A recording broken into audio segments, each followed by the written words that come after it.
Monsieur Jean de La Fontaine, ce refrain est une aubaine de vous rendre un simple hommage sans vous en faire un fromage.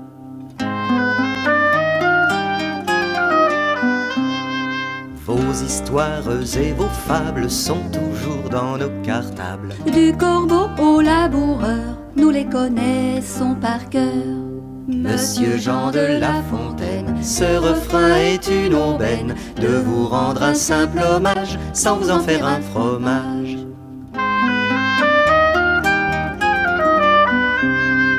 Que de ruses dénoncées, de poteaux les renversés.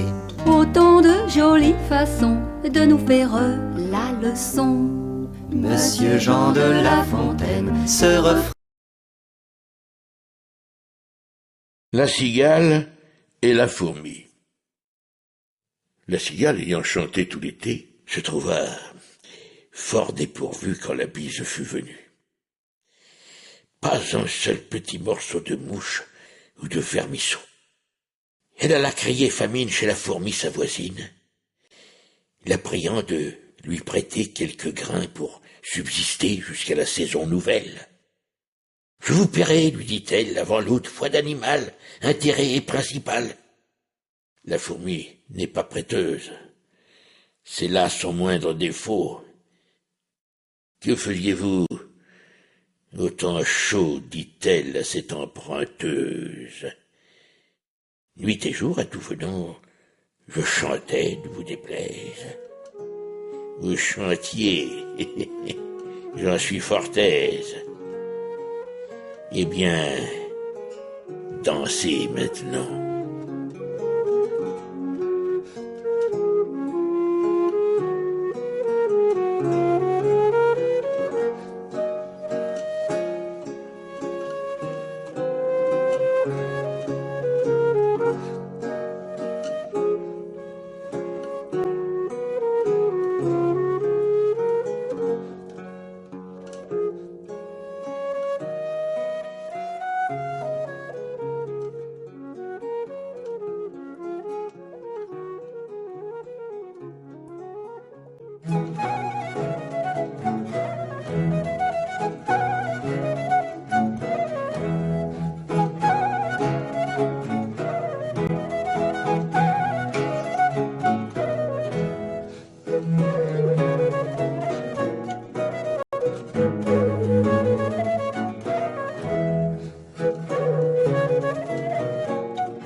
Le corbeau et le renard.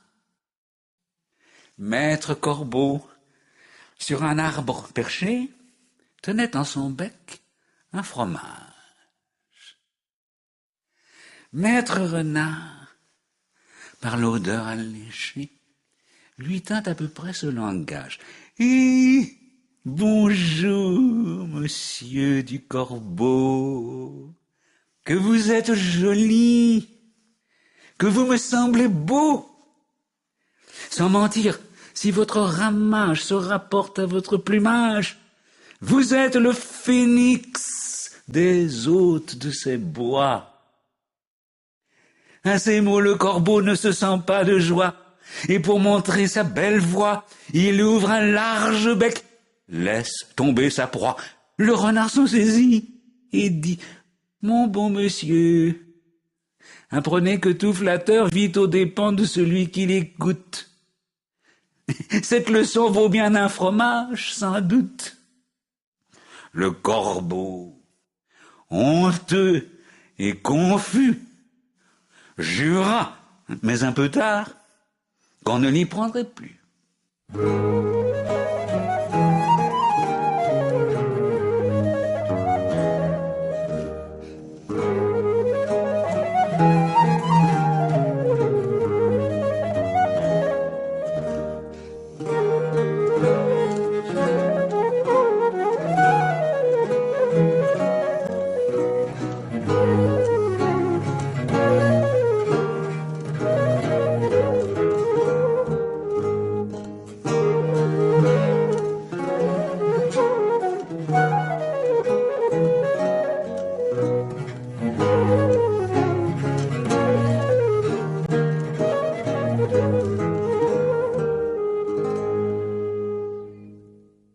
La grenouille qui veut se faire aussi grosse que le bœuf.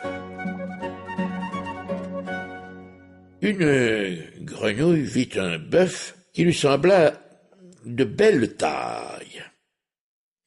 Elle, qui n'était pas grosse en tout comme un œuf, envieuse, s'étend et s'enfle et se travaille pour égaler l'animal en grosseur, et disant « Regardez bien, ma sœur, est-ce assez ? Dites-moi, n'y suis-je point ton corps ? Nenni. M'y voici donc. Point du tout. M'y voilà. Vous n'en approchez point. » La chétive pécore s'enfla si bien qu'elle creva. Le monde est plein de gens qui ne sont pas plus sages. Tout bourgeois veut bâtir comme les grands seigneurs. Tout petit prince a des ambassadeurs. Tout marquis veut avoir des pages.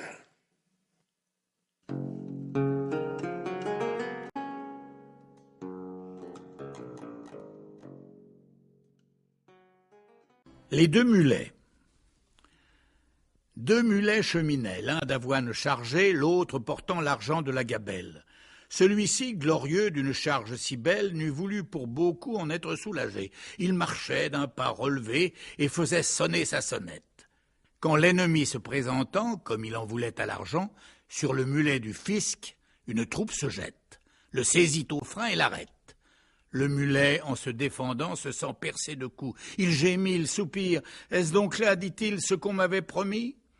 Ce mulet qui me suit du danger se retire, et moi j'y tombe et je péris. » « Ami, lui dit son camarade, il n'est pas toujours bon d'avoir un haut emploi. Si tu n'avais servi qu'un meunier comme moi, tu ne serais pas si malade. »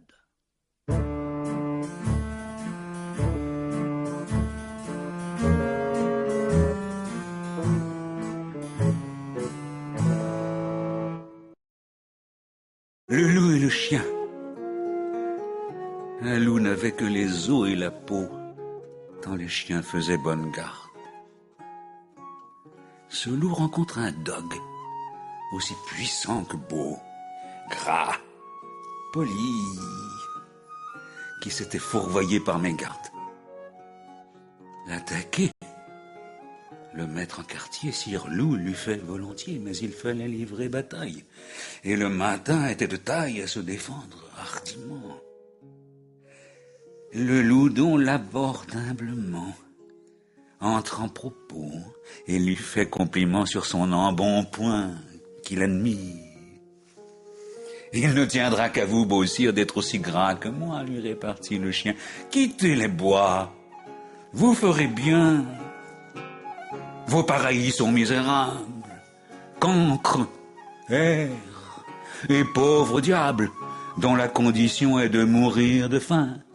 Car, quoi, rien d'assuré, point de franche lipée, tout à la pointe de l'épée. Suivez-moi, vous aurez un bien meilleur destin. Le loup reprit, que me faudra-t-il faire?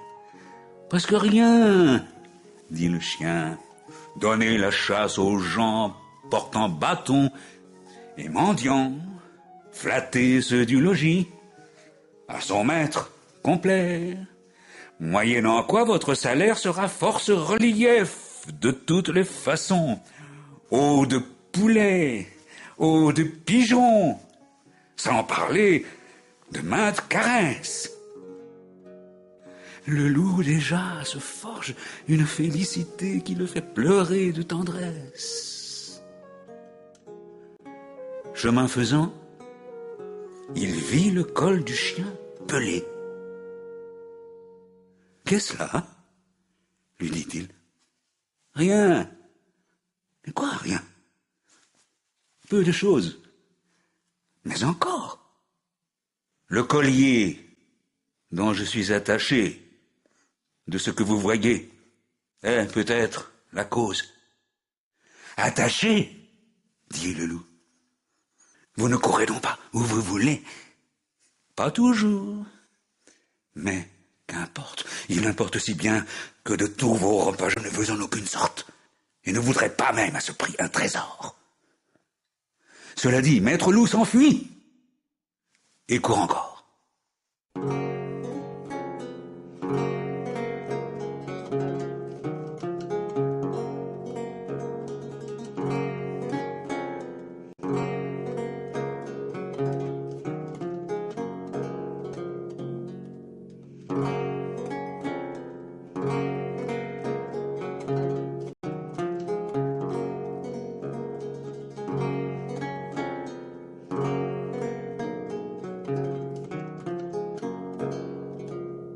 La génisse, la chèvre et la brebis en société avec le lion. La génisse, la chèvre et leur sœur la brebis, avec un fier lion, seigneur du voisinage, firent société, dit-on, au temps jadis, et mirent en commun le gain et le dommage. Dans les lacs de la chèvre, un cerf se trouva pris. Vers ses associés, aussitôt elle envoie. Eux venus, le lion, par ses ongles, compta et dit « Nous sommes 4 à partager la proie. » Puis, en autant de parts, le cerf, il dépeça, prit pour lui la première, en qualité de sire. « Elle doit être à moi, dit-il. Et la raison, c'est que je m'appelle Lion. À cela, l'on n'a rien à dire. La seconde, par droit, me doit échoir encore. Ce droit, vous le savez, c'est le droit du plus fort. Comme le plus vaillant, je prétends la troisième. Si quelqu'un de vous touche la quatrième, je l'étranglerai tout d'abord. »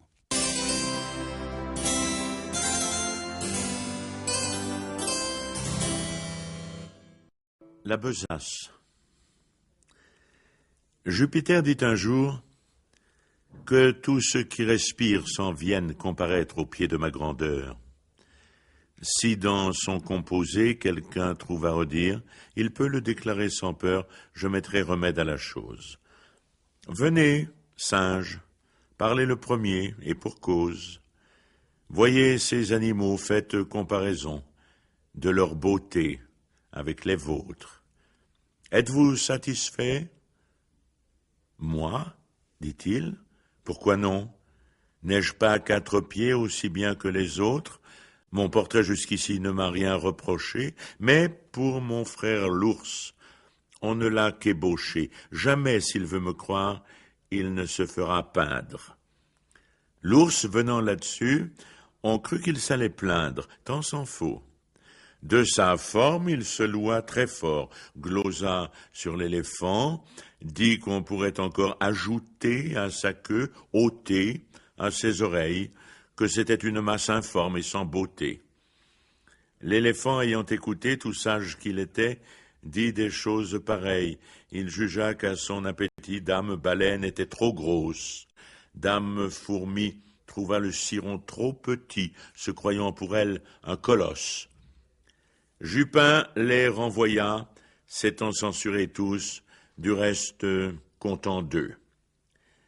Mais parmi les plus fous, notre espèce excella, car tout ce que nous sommes, lynx envers nos pareils et taupe envers nous, nous nous pardonnons tout et rien aux autres hommes. On se voit d'un autre œil qu'on ne voit son prochain. Le fabricateur souverain nous créa besaciers tous de même manière, tant ceux du temps passé que du temps d'aujourd'hui. Il fit pour nos défauts la poche de derrière, et celle de devant pour les défauts d'autrui.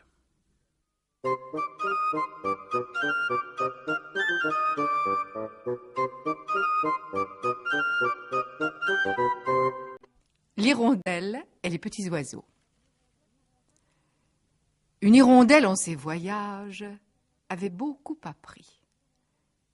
Quiconque a beaucoup vu peut avoir beaucoup retenu. Celle-ci prévoyait jusqu'aux moindres orages, et devant qu'ils fussent éclos, les annonçait aux matelots. Il arriva qu'au temps que la chanvre se sème, elle vit un manant en couvrir Mincillon. « Ceci ne me plaît pas, dit-elle aux oisillons. Je vous plains, car pour moi, dans ce péril extrême, je saurais m'éloigner ou vivre en quelque coin. Voyez-vous cette main qui par les airs chemine? Un jour viendra qui n'est pas loin que ce qu'elle répand sera votre ruine. De là naîtront engins à vous envelopper et lacets pour vous attraper. Enfin maintes et maintes machines qui causera dans la saison votre mort ou votre prison. Gare la cage ou le chaudron. Mangez ce grain et croyez-moi. » Les oiseaux se moquèrent d'elle. Ils trouvaient au champ trop de quoi. Quand la chènevière fut verte, l'hirondelle leur dit: « Arrachez brin à brin ce qu'a produit ce maudit grain, ou soyez sûrs de votre perte. »« Prophète de malheur, babillarde !» dit-on. « Le bel emploi que tu nous donnes! Il nous faudrait 1000 personnes pour éplucher tout ce canton. » La chanvre étant tout à fait crue, l'hirondelle ajouta: « Ceci ne va pas bien, mauvaise graine est tôt venue. Mais puisque jusqu'ici l'on ne m'a cru en rien, dès que vous verrez que la terre sera couverte et qu'à leur blé les gens n'étant plus occupés feront aux oisillons la guerre, quand reginglettes et réseaux attraperont petits oiseaux, ne volez plus de place en place, demeurez au logis, ou changez de climat, imitez le canard, la grue et la bécasse. Mais vous n'êtes pas en état de passer, comme nous, les déserts et les ondes, ni d'aller chercher d'autres mondes.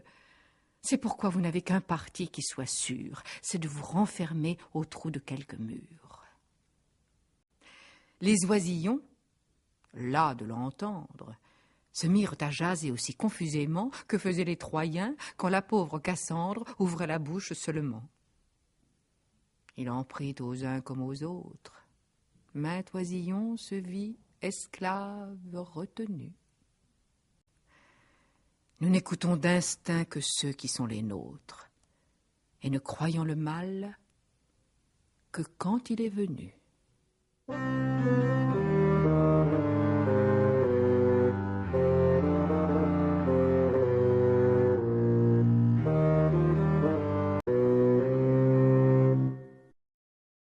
Le rat de ville et le rat des champs.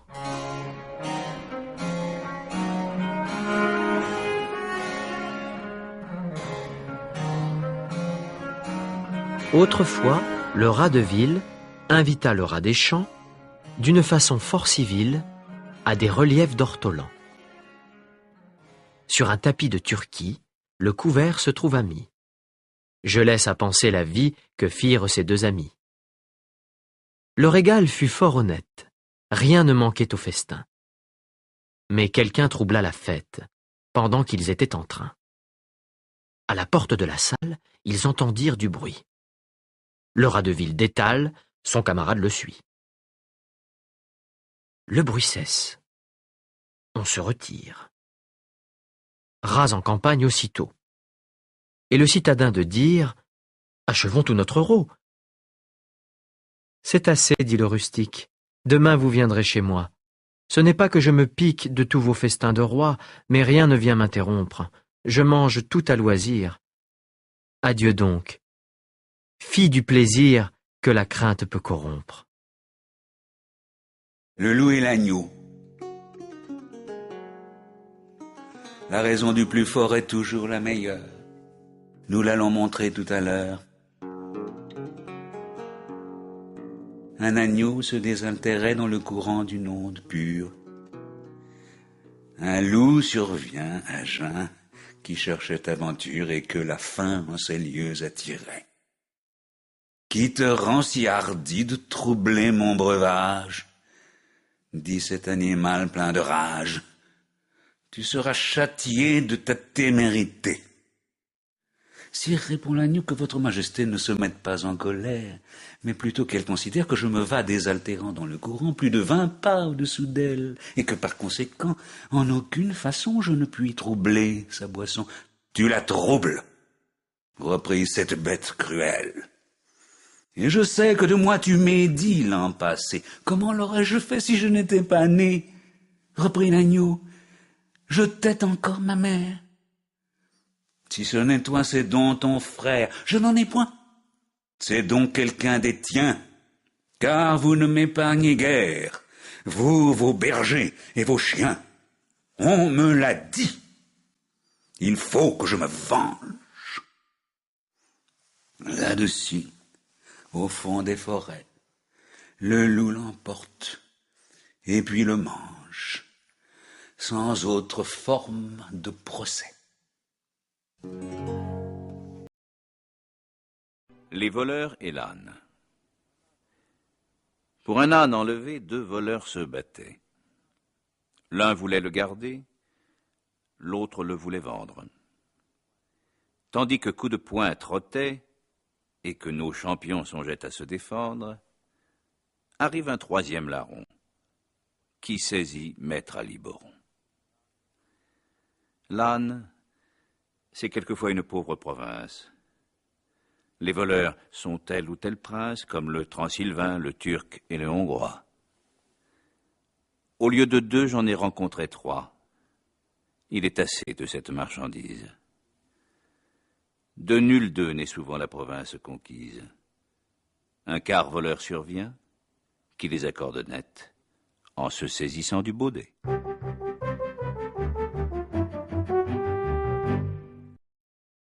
La mort et le bûcheron.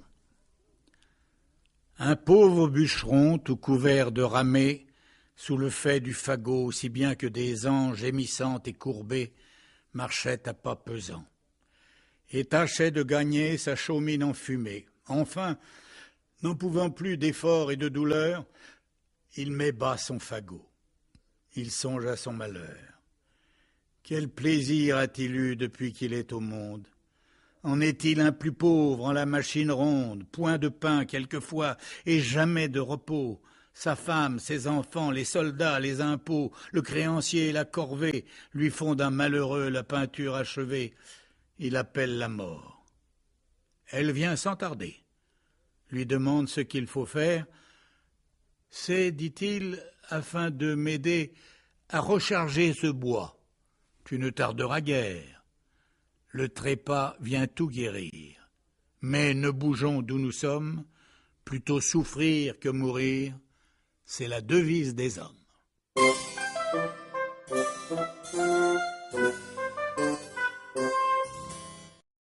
Le renard et la cigogne. Compère le renard se mit un jour en frais et retint à dîner commère la cigogne. Le régal fut petit et sans beaucoup d'apprêt. Le galant pour toute besogne avait un brouet clair. Il vivait chichement. Ce brouet fut par lui servi sur une assiette. La cigogne, au long bec, n'en put attraper miette, et le drôle eut lapé le tout en un moment. Pour se venger de cette tromperie, à quelque temps de là, la cigogne le prit. Volontiers, lui dit-il, car avec mes amis, je ne fais point cérémonie. À l'heure dite, il courut au logis de la cigogne son hôtesse, loua très fort la politesse, trouva le dîner cuit à point, bon appétit surtout, renard n'en manque point. Il se réjouissait à l'odeur de la viande, mise en menus morceaux et qu'il croyait friande. On servit, pour l'embarrasser, en un vase à long col et d'étroite embouchure. Le bec de la cigogne y pouvait bien passer, mais le museau du cire était d'autre mesure. Il lui fallut, à jeun, retourner au logis. Honteux comme un renard qu'une poule aurait pris, serrant la queue et portant bas l'oreille. Trompeur, c'est pour vous que j'écris. Attendez-vous à l'appareil. L'enfant est le maître d'école. Dans ce récit, je prétends faire voir d'un certain sot la remontrance vaine. Un jeune enfant dans l'eau se laissa choir en badinant sur les bords de la Seine. Le ciel permit qu'un saule se trouvât dont le branchage, après Dieu, le sauva. S'étant pris, dis-je, aux branches de ce saule. Par cet endroit passe un maître d'école. L'enfant lui crie « Au secours, je péris !» Le magister, se tournant à ses cris d'un ton fort grave, à contre-temps s'avise de le tancer. « Ah, le petit babouin, voyez, dit-il, où l'a mis sa sottise. Et puis, prenez de tels fripons le soin, que les parents sont malheureux, qu'il faille toujours veiller à semblable canaille, qu'ils ont de maux et que je plains leur sort. » Ayant tout dit, il mit l'enfant à bord. Je blâme ici plus de gens qu'on ne pense. Tout babillard, tout censeur, tout pédant se peut connaître au discours que j'avance. Chacun des trois fait un peuple fort grand, le Créateur en a béni l'engeance. En toute affaire, ils ne font que songer aux moyens d'exercer leur langue. Eh, mon ami, tire-moi de danger, tu feras après ta harangue.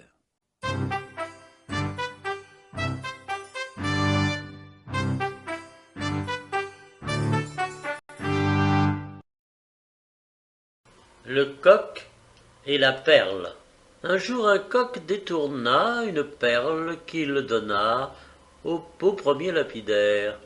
« Je la crois fine, dit-il, mais le moindre grain de mille serait bien mieux mon affaire. » Un ignorant hérita d'un manuscrit qu'il porta chez son voisin le libraire. « Je crois, dit-il, qu'il est bon, mais le moindre ducaton serait bien mieux mon affaire. » Le chêne et le roseau. Le chêne un jour dit au roseau, vous avez bien sujet d'accuser la nature. Un roitelin pour vous est un pesant fardeau. Le moindre vent qui d'aventure fait rider la face de l'eau vous oblige à baisser la tête. Cependant que mon front au Caucase pareil, non content d'arrêter les rayons du soleil, brave l'effort de la tempête. Tout vous est aquilon. Tout me semble zéphyr. Encore si vous n'eussiez à l'abri du feuillage dont je couvre le voisinage, vous n'auriez pas tant à souffrir, je vous défendrais de l'orage. Mais vous naissez le plus souvent sur les humides bords des royaumes du vent. La nature envers vous me semble bien injuste. Votre compassion, lui répondit l'arbuste, part d'un bon naturel. Mais quittez ce souci. Les vents me sont moins qu'à vous redoutables. Je plie et ne romps pas. Vous avez jusqu'ici, contre leurs coups épouvantables, résisté sans courber le dos. Mais attendons la fin. Comme il disait ces mots, du bout de l'horizon accourt avec furie le plus terrible des enfants que le Nord eût porté jusque-là dans ses flancs. L'arbre tient bon, le roseau plie. Le vent redouble ses efforts et fait si bien qu'il déracine celui de qui la tête au ciel était voisine et dont les pieds touchaient à l'empire des morts.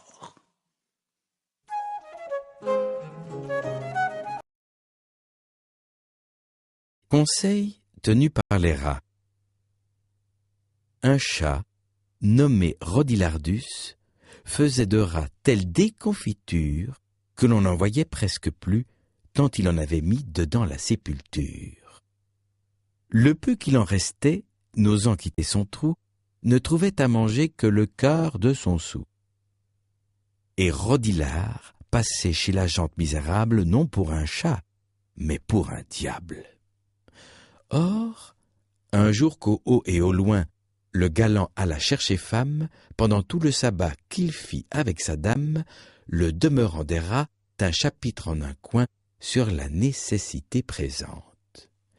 Dès l'abord, leur doyen, personne fort prudente, opina qu'il fallait, et plus tôt que plus tard, attacher un grelot au cou de Rodilard, qu'ainsi, quand il irait en guerre, de sa marche averti, il s'enfuirait sous terre, qu'il n'y avait que ce moyen. Chacun fut de l'avis de monsieur le doyen. Chose ne leur parut à tous plus salutaire. La difficulté fut d'attacher le grelot. L'un dit « Je n'y vais point, je ne suis pas si sot ». L'autre « Je ne saurais ». Si bien que sans rien faire on se quitta.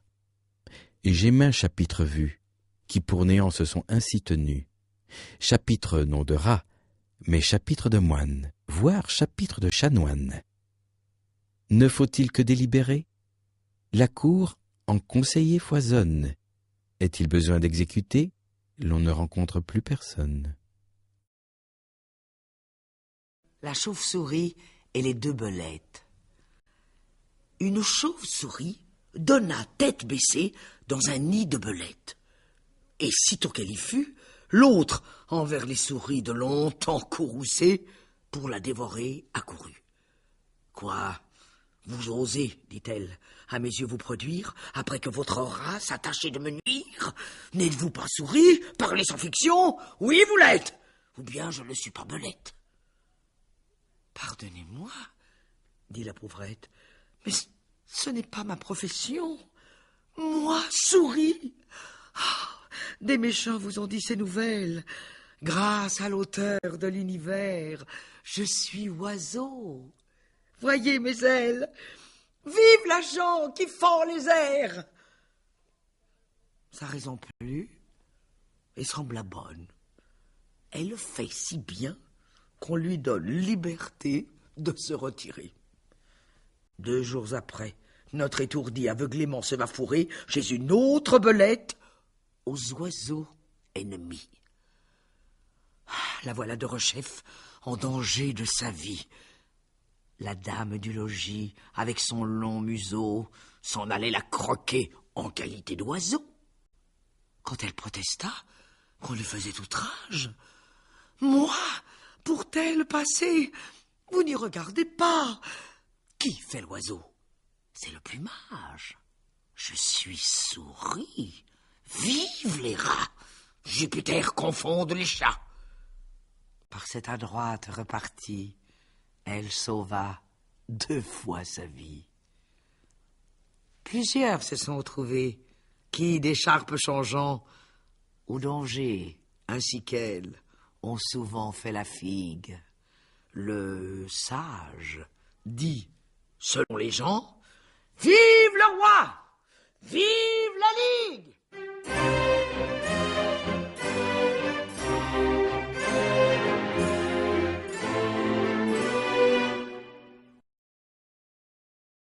L'oiseau blessé d'une flèche. Mortellement atteint d'une flèche empennée, un oiseau déplorait sa triste destinée et disait, en souffrant un surcroît de douleur, « Faut-il contribuer à son propre malheur?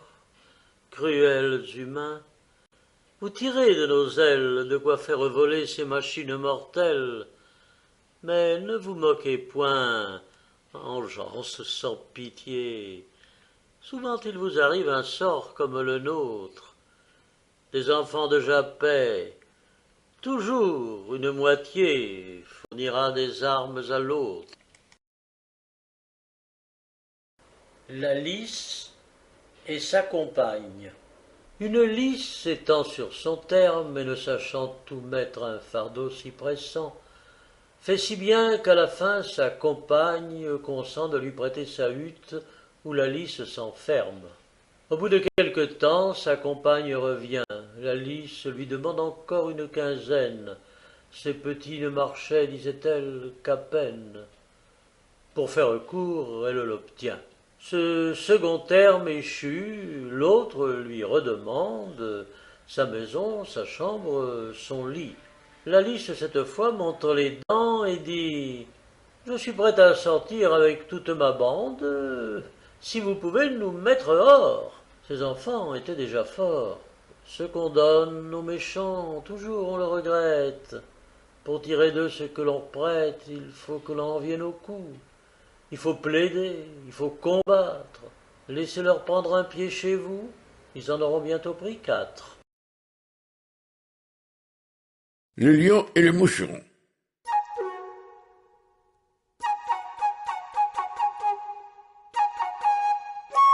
Va-t'en, chétif insecte, excrément de la terre.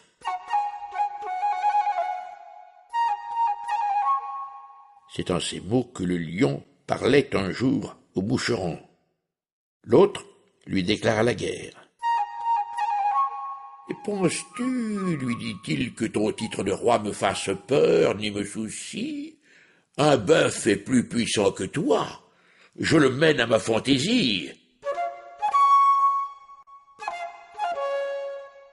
À peine il achevait ces mots que lui-même, il sonna la charge, fut le trompette et le héros dans l'abord.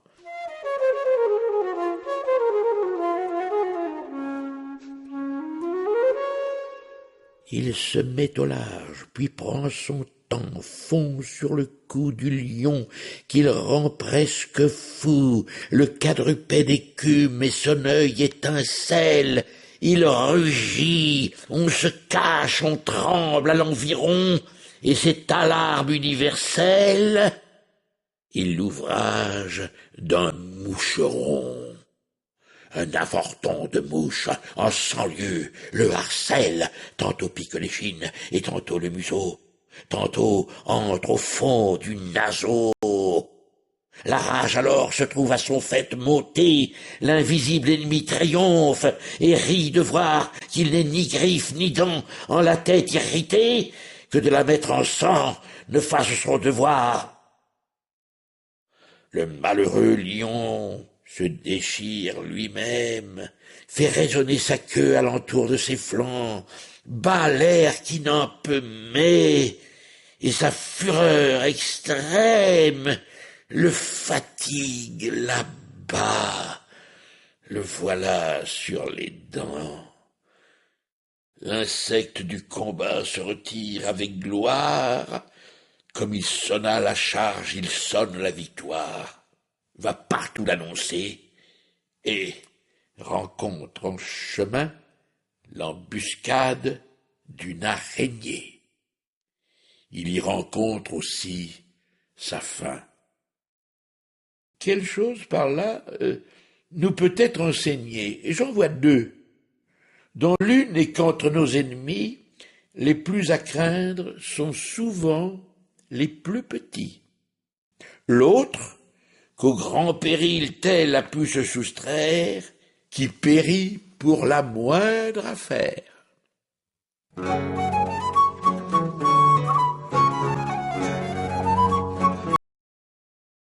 L'âne chargé d'éponge et l'âne chargé de sel. Un ânier, son sceptre à la main, menait en empereur romain 2 coursiers à longues oreilles. L'un, d'éponge chargé, marchait comme un courrier. L'autre, se faisant prier, portait, comme on dit, les bouteilles. Sa charge était de sel. Nos gaillards pèlerins, par mont, par vaux et par chemin, au gué d'une rivière, à la fin, arrivèrent et fort empêchés se trouvèrent. L'ânier qui tous les jours traversait ce gué-là, sur l'âne à l'éponge, monta, chassant devant lui l'autre bête, qui, voulant en faire à sa tête, dans un trou, se précipita, revint sur l'eau, puis échappa, car au bout de quelques nagées, tout son sel se fondit si bien que le baudet ne sentit rien sur ses épaules soulagées. Camarade épongier prit exemple sur lui, comme un mouton qui va dessus la foi d'autrui. Voilà mon âne à l'eau, jusqu'au col il se plonge, lui, le conducteur et l'éponge. Tous trois burent d'autant. L'ânier et le grison firent à l'éponge raison. Celle-ci devint si pesante, et de tant d'eau s'emplit d'abord que l'âne, succombant, ne put gagner le bord. L'âniel embrassé dans l'attente d'une prompte et certaine mort. Quelqu'un vint au secours. Qui ce fut? Il n'importe.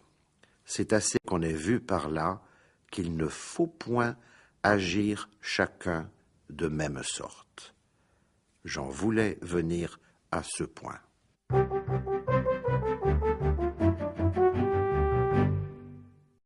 Le lion et le rat.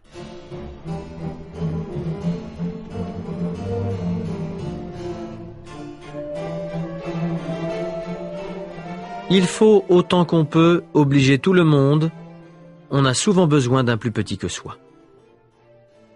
De cette vérité, 2 fables feront foi, tant la chose en preuve abonde.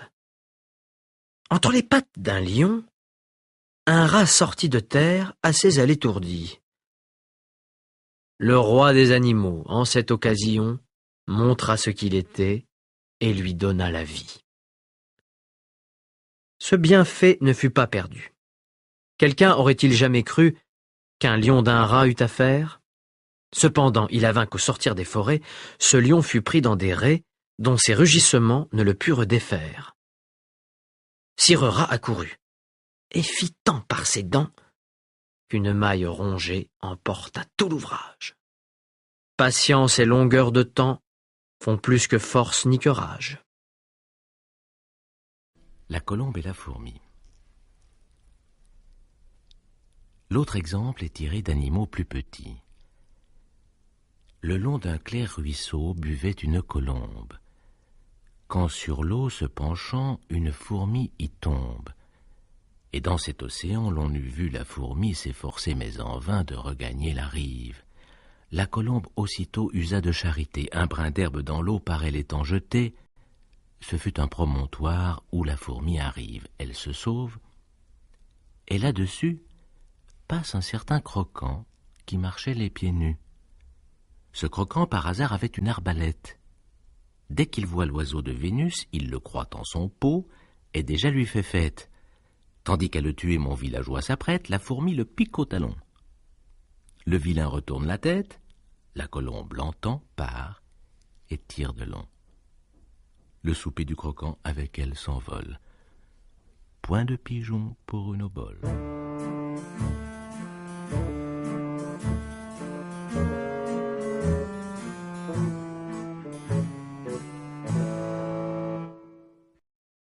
L'astrologue qui se laisse tomber dans un puits. Un astrologue un jour se laissa choir au fond d'un puits. On lui dit « Pauvre bête, tandis qu'à peine à tes pieds tu peux voir, penses-tu lire au-dessus de ta tête ?» Cette aventure en soi, sans aller plus avant, peut servir de leçon à la plupart des hommes. Parmi ce que de gens sur la terre nous sommes, il en est peu qui fort souvent ne se plaisent d'entendre dire qu'au livre du destin les mortels peuvent lire. Mais ce livre qu'Homère et les siens ont chanté, qu'est-ce que le hasard parmi l'Antiquité et parmi nous la Providence? Or, du hasard il n'est point de science. S'il en était, on aurait tort de l'appeler hasard, ni fortune ni sort. Toute chose très incertaine quant aux volontés souveraines de celui qui fait tout et rien qu'avec dessein, qui les sait que lui seul. Comment lire en son sein? Aurait-il imprimé sur le front des étoiles ce que la nuit des temps enferme dans ses voiles? À quelle utilité? Pour exercer l'esprit de ceux qui de la sphère et du globe ont écrit, pour nous faire éviter des maux inévitables, nous rendre dans les biens de plaisirs incapables, et causant du dégoût pour ces biens prévenus, les convertir en maux devant qu'ils soient venus. C'est erreur, ou plutôt c'est crime de le croire. Le firmament se meut, les astres font leur cours, Le soleil nous luit tous les jours. Tous les jours sa clarté succède à l'ombre noire, sans que nous en puissions encore autre chose inférer que la nécessité de luire et d'éclairer, d'amener les saisons, de mûrir les semences, de verser sur les corps certaines influences. Du reste, en quoi répond au sort toujours divers ce train toujours égal dont marche l'univers?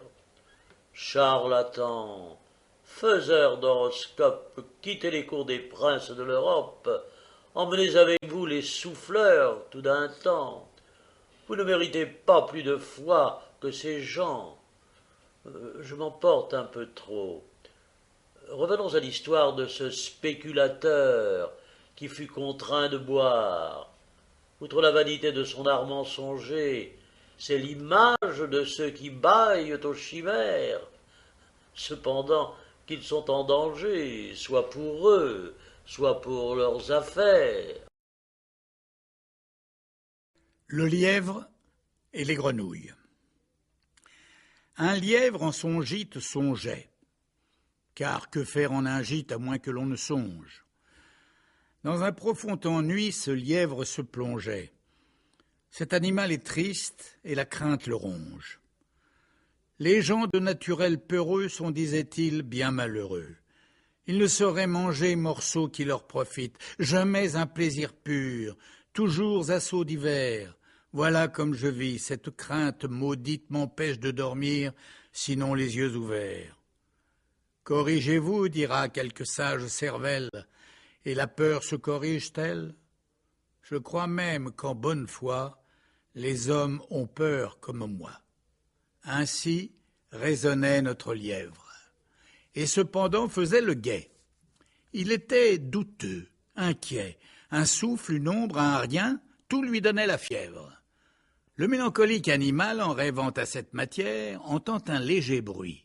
Ce lui fut un signal pour s'enfuir devers sa tanière. Il s'en alla passer sur le bord d'un étang.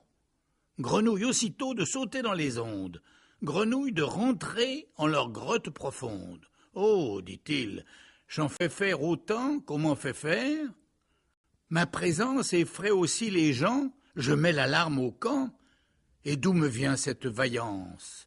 Comment, des animaux qui tremblent devant moi? Je suis donc un foudre de guerre? Il n'est, je le vois bien, si poltron sur la terre, qui se trouver un plus poltron que soi. »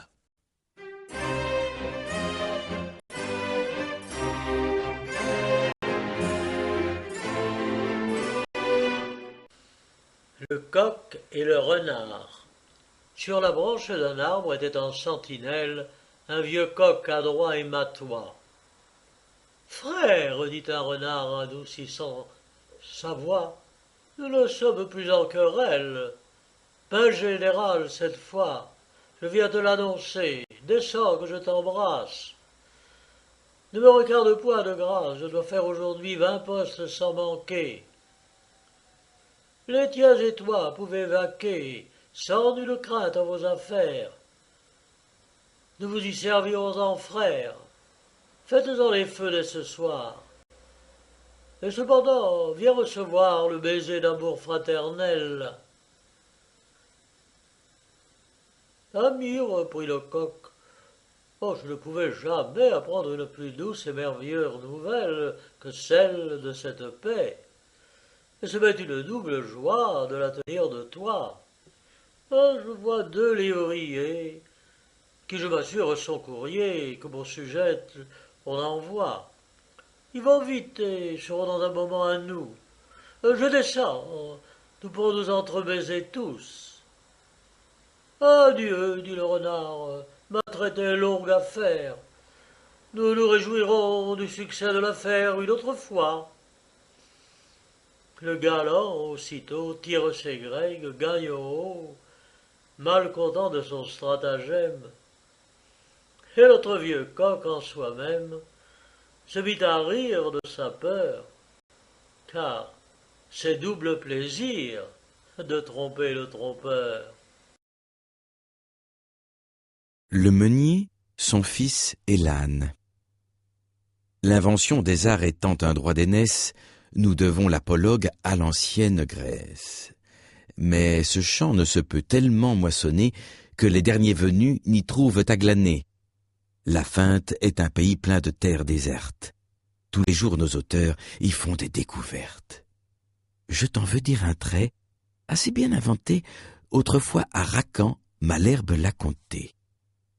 Ces deux rivaux d'Horace, héritiers de sa lyre, disciples d'Apollon, nos maîtres, pour mieux dire, se rencontrant un jour, tout seuls et sans témoin, comme ils se confiaient leurs pensées et leurs soins, Racan commence ainsi. « Dites-moi, je vous prie, vous qui devez savoir les choses de la vie, qui par tous ces degrés avez déjà passé, et que rien ne doit fuir en cet âge avancé, à quoi me résoudrais-je ? Dois-je dans la province établir mon séjour, prendre emploi dans l'armée ou bien charge à la cour ? Tout au monde est mêlé d'amertume et de charme. La guerre a ses douceurs, l'hymen a ses alarmes. Si je suivais mon goût, je saurais où buter. Mais j'ai les miens, la cour, le peuple à contenter. Malherbe là-dessus, contenter tout le monde. Écoutez ce récit, avant que je réponde. J'ai lu dans quelque endroit qu'un meunier et son fils, l'un vieillard, l'autre enfant, non pas des plus petits, mais garçons de 15 ans, si j'ai bonne mémoire, allaient vendre leur âne un certain jour de foire. Afin qu'il fût plus frais et de meilleur débit, on lui lia les pieds, on vous le suspendit. Puis cet homme et son fils le portent comme un lustre. Pauvres gens, idiots, couple ignorant et rustre. Le premier qui les vit, de rire s'éclata. « Quelle farce, dit-il, vont jouer ces gens-là. Le plus âne des trois n'est pas celui qu'on pense. » Le meunier, à ces mots, connaît son ignorance. Il met sur pied sa bête et la fait détaler. L'âne, qui goûtait fort l'autre façon d'aller, se plaint en son patois. Le meunier n'en a cure. Il fait monter son fils, il suit, et d'aventure passe 3 bons marchands. Cet objet leur déplut. Le plus vieux au garçon s'écria tant qu'il put. « Oh là! Oh! Descendez! Que l'on ne vous le dise, jeune homme qui menait laquais à barbe grise. C'était à vous de suivre, au vieillard de monter. »« Messieurs, dit le meunier, il vous faut contenter. » L'enfant met pied à terre, et puis le vieillard monte. Quand 3 filles passant, l'une dit « C'est grand honte qu'il faille voir ainsi clocher ce jeune fils, tandis que ce nigaud, comme un évêque assis, fait le veau sur son âne et pense être bien sage. Il n'est, dit le meunier, plus de veau à mon âge. Passez votre chemin, la fille, et m'en croyez. » Après maint colibet, coup sur coup renvoyé, l'homme crut avoir tort et mit son fils en croupe. Au bout de 30 pas, une 3e troupe trouva encore à gloser. L'un dit « Ces gens sont fous, le baudet n'en peut plus, il mourra sous leur coup, et quoi? Charger ainsi cette pauvre bourrique, n'ont-ils point de pitié de leurs vieux domestiques? Sans doute qu'à la foire, ils vont vendre sa peau. » Parbleu, dit le meunier, est bien fou du cerveau qui prétend contenter tout le monde et son père. Essayons toutefois si par quelque manière nous en viendrons à bout. Ils descendent tous deux. L'âne se prélassant marche seul devant eux. Un quidam les rencontre et dit « Est-ce la mode que baudet aille à l'aise et meunier s'incommode? Qui de l'âne ou du maître est fait pour se lasser? Je conseille à ces gens de le faire enchasser. » Le meunier repartit. « Je suis âne, il est vrai. J'en conviens, je l'avoue. Mais que dorénavant on me blâme, on me loue, qu'on dise quelque chose ou qu'on ne dise rien, j'en veux faire à ma tête. » Il le fit, et fit bien. Quant à vous, suivez Mars, ou l'amour, ou le prince, allez, venez, courez, demeurez en province, prenez femme, abbaye, emploi, gouvernement, les gens en parleront, n'en doutez nullement. Les membres et l'estomac.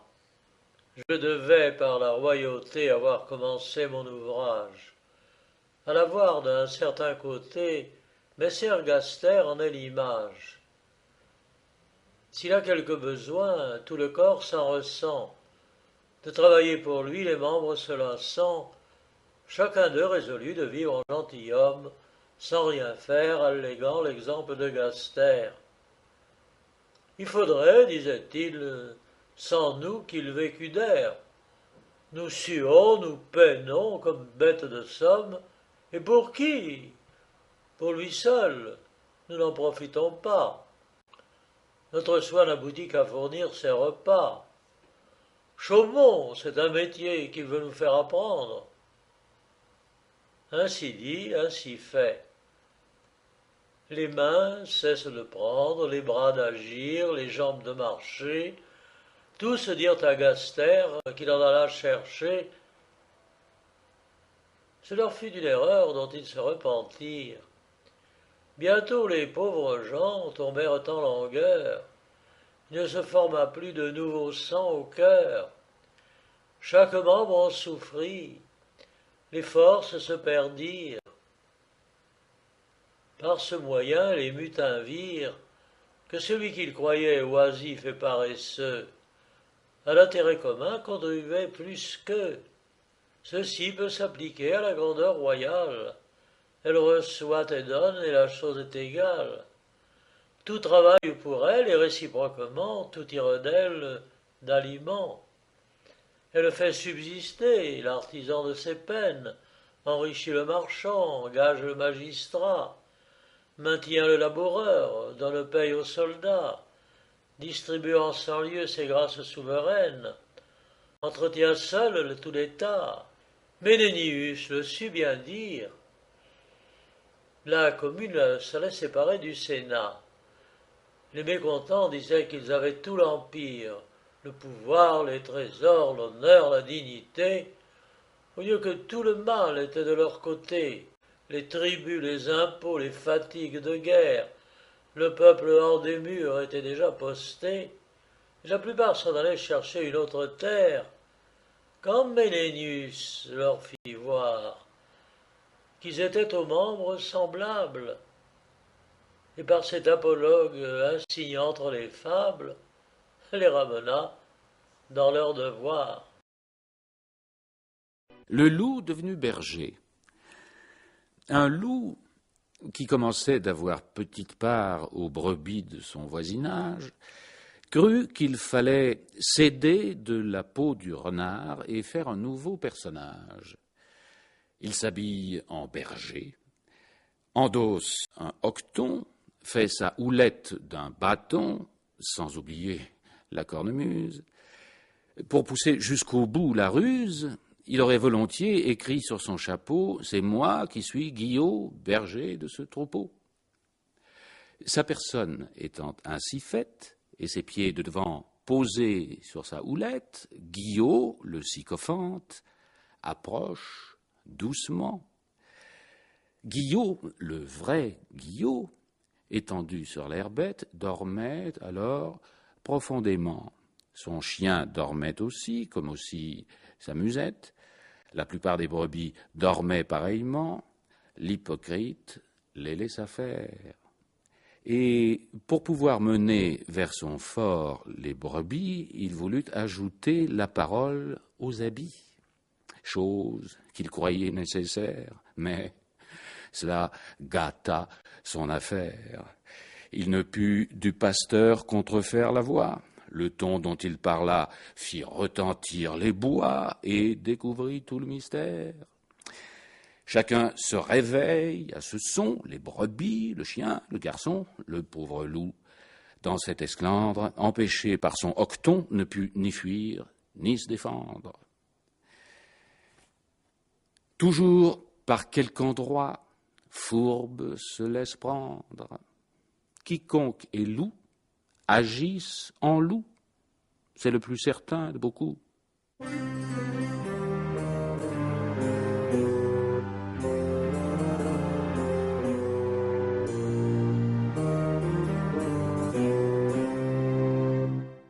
Les grenouilles qui demandent un roi.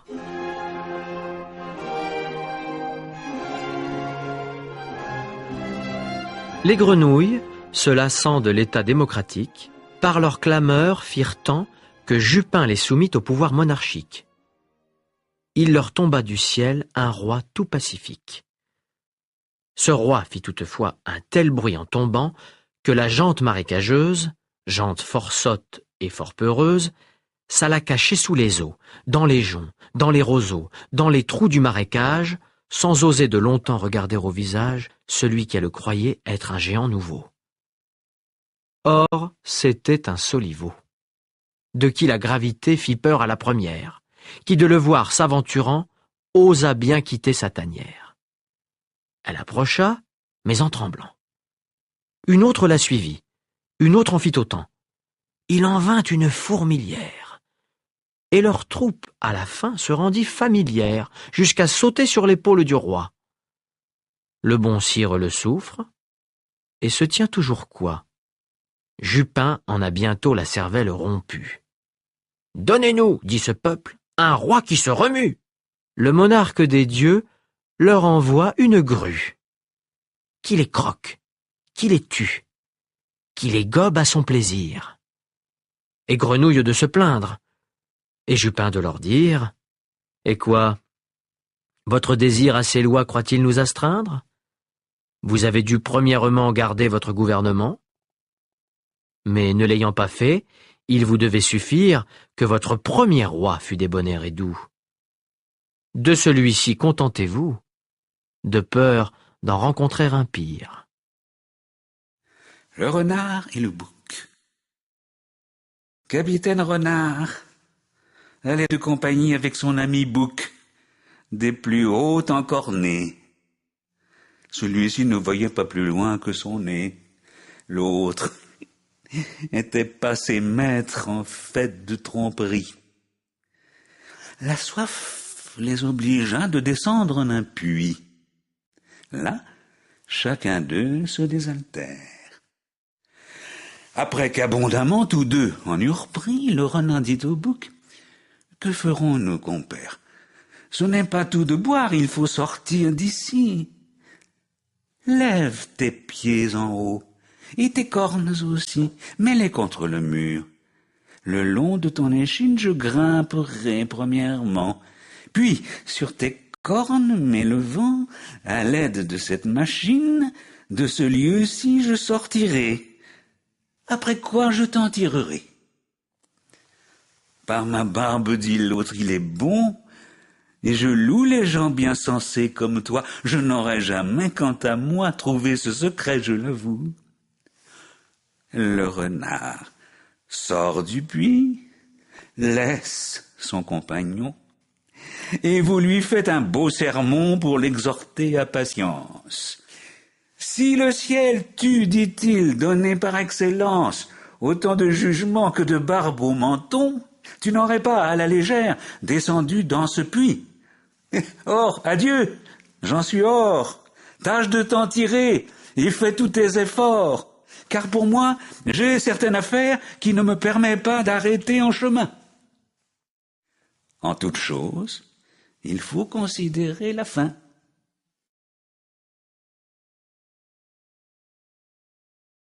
Le loup et la cigogne. Les loups mangent gloutonnement. Un loup, donc, étant de frérie, se pressa, dit-on, tellement qu'il en pensa perdre la vie. Un os lui demeura bien avant au gosier. De bonheur pour ce loup, qui ne pouvait crier, près de là passe une cigogne. Il lui fait signe, elle accourt, voilà l'opératrice aussitôt en besogne. Elle retira l'os, puis, pour un si bon tour, elle demanda son salaire. « Votre salaire, dit le loup. Vous riez, ma bonne commère, quoi? Ce n'est pas encore beaucoup d'avoir de mon gosier retiré votre cou? Allez, vous êtes une ingrate. Ne tombez jamais sous ma patte. »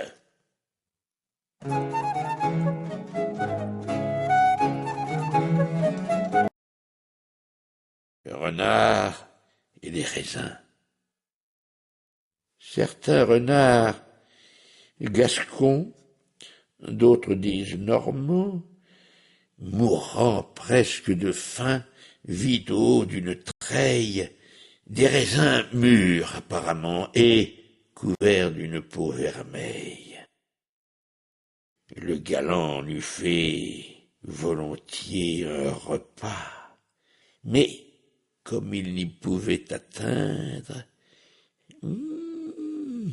ils sont trop verts, dit-il, et bons pour des goujats. Fit-il pas mieux que de se plaindre?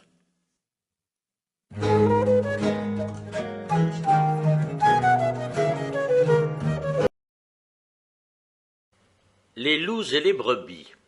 Après 1000 ans et plus de guerre déclarée, les loups firent la paix avec les brebis. C'était apparemment le bien des deux parties, car si les loups mangeaient mainte bête égarée, les bergers de leur peau se faisaient mains habits. Jamais de liberté, ni pour les pâturages, ni d'autre part pour les carnages. Ils ne pouvaient jouir qu'en tremblant de leurs biens. La paix se conclut donc. On donne des otages, les loups leurs louveteaux et les brebis leurs chiens.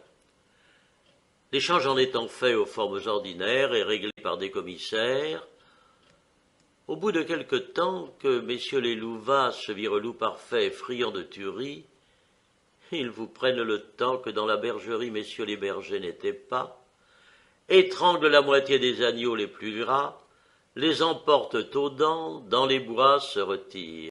Ils avaient averti leurs gens secrètement. Les chiens qui sur leur foi reposaient sûrement furent étranglés en dormant, car fut sitôt fait qu'à peine ils se retirent, tout fut mis en morceaux, un seul n'en échappa. Nous pouvons conclure de là qu'il faut faire aux méchants guerre continuelle. La paix est fort bonne, de soi j'en conviens, mais de quoi sert-elle avec des ennemis sans foi? Le lion devenu vieux. Le lion, terreur des forêts, chargé dents et pleurant son antique prouesse, fut enfin attaqué par ses propres sujets, devenu fort par sa faiblesse. Le cheval s'approchant lui donne un coup de pied, le loup un coup de dent, le bœuf un coup de corne. Le malheureux lion, languissant, triste et morne, peut à peine rugir par l'âge estropié. Il attend son destin sans faire aucune plainte, qu'en voyant l'âne même à son antre accourir, « Ah, c'est trop !» lui dit-il. « Je voulais bien mourir, mais c'est mourir 2 fois que souffrir tes atteintes. » La Belette entrait dans un grenier. Damoiselle Belette, au corps long et flouet, entra dans un grenier par un trou fort étroit. Elle sortait de maladie. Là, vivant à discrétion, la galante fit cher lit, mangea, rongea. Ah, Dieu c'est la vie et le lard qui périt en cette occasion. La voilà pour conclusion, grasse, m'afflue et rebondit. Au bout de la semaine, ayant dîné son sou, elle entend quelque bruit, veut sortir par le trou, ne peut plus repasser, et croit s'être méprise après avoir fait quelques tours. C'est, dit-elle, l'endroit. Me voilà bien surprise. J'ai passé par ici depuis 5 ou 6 jours. Un rat, qui la voyait en peine, lui dit « Ah, vous aviez lors la panse un peu moins pleine. Vous êtes maigre entrée, il faut maigre sortir. Ce que je vous dis là, l'on le dit à bien d'autres, mais ne confondons point par trop approfondir leurs affaires avec les nôtres. » J'ai lu chez un conteur de fables qu'un second Rodilard, l'Alexandre des chats, l'Attila, le fléau des rats, rendait ces derniers misérables. J'ai lu, dis-je. en certain auteur, que ce chat exterminateur, vrai Cerbère, était craint une lieue à la ronde. Il voulait de souris dépeupler tout le monde. Les planches qu'on suspend sur un léger appui, la mort au rat, les souricières n'étaient que jeux au prix de lui. Comme il voit que dans leur tanière, les souris étaient prisonnières, qu'elles n'osaient sortir, qu'il avait beau chercher, le galant fait le mort, et du haut d'un plancher se pend la tête en bas. La bête scélérate à de certains cordons se tenait par la patte. Le peuple des souris croit que c'est châtiment, qu'il a fait un larcin de rôt ou de fromage, égratigné quelqu'un, causé quelque dommage, enfin, qu'on a pendu le mauvais garnement. Toutes, dis-je, unanimement, se promettent de rire à son enterrement. Mettent le nez à l'air, montrent un peu la tête, puis rentrent dans leur nid, à ras, puis ressortant font 4 pas. Mais enfin se mettent en quête, mais voici bien une autre fête. Le pendu ressuscite et sur ses pieds tombants attrape les plus paresseuses. Nous en savons plus d'un, dit-il, en les gobant. Ces tours de vieille guerre et vos cavernes creuses ne vous sauveront pas. Je vous en avertis, vous viendrez toutes au logis. Pour la seconde fois, les trompe et les affine, blanchit sa robe et s'enfarine, et de la sorte déguisée, se niche et se blottit dans une huche ouverte. Ce fut à lui bien avisé. La jante trotte menue s'en vient chercher sa perte. Un rat sans plus s'abstient d'aller flairer autour. C'était un vieux routier. Il savait plus d'un tour, même il avait perdu sa queue à la bataille. Ce bloc en farine, il ne me dit rien qui vaille, s'écria-t-il de loin au général des chats. Je soupçonne dessous encore quelques machines. Rien ne sert d'être farine, car quand tu serais sac, je n'approcherais pas. C'était bien dit à lui. J'approuve sa prudence. Il était expérimenté et savait que la méfiance est mère de la sûreté.